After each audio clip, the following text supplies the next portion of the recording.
All right, Mr. Trump brings prayer and God back to America, and that's the subject of the riff. President Trump spoke today at the Bible Museum in Washington, D.C., as he launched America Prays, a nationwide invitation to pray for our country. It's a remarkable speech, and I hope folks have a chance to read it. He began by linking faith to the strength of our nation. Take a listen. But America was founded on faith, as we know, and I've been saying it for a long time. And when faith gets weaker, our country seems to get weaker. When faith gets stronger, as it is right now, we're having a very good period of time. After some rough years, good things happen for our country. It's amazing the way it seems to work that way.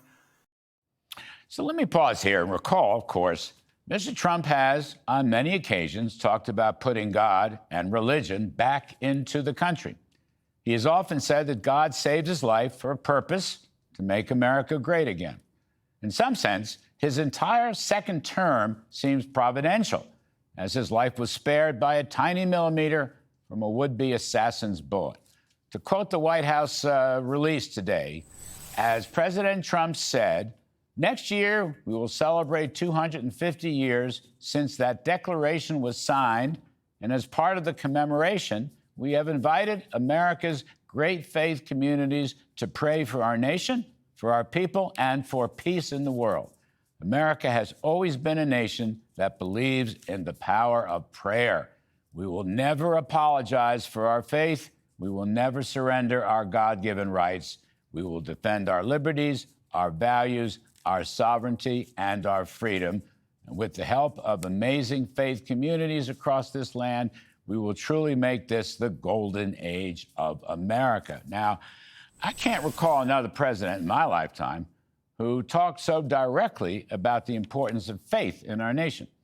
I do think back to the late William F. Buckley, Jr., the father of modern conservatism, who always spoke of the importance of God in American life and who bemoaned the decline of religion. Buckley began this crusade in his very first book, God and Man at Yale, way back in 1951. But back to President Trump. Faith makes us better people. Faith makes us individuals better. Faith makes families better. Faith makes communities better. Faith makes us better workers. In fact, I believe work is godly.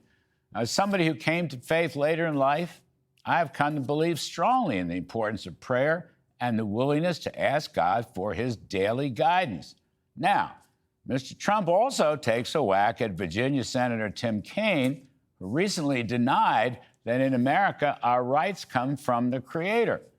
Well, Kaine deserves this whack.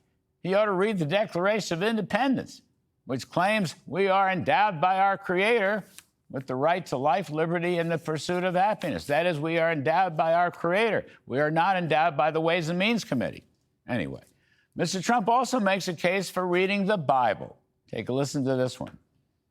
For thousands of years, the Bible has shaped civilization, ethics, art, and literature, and it's brought hope, healing, and transformation to untold millions and millions of lives.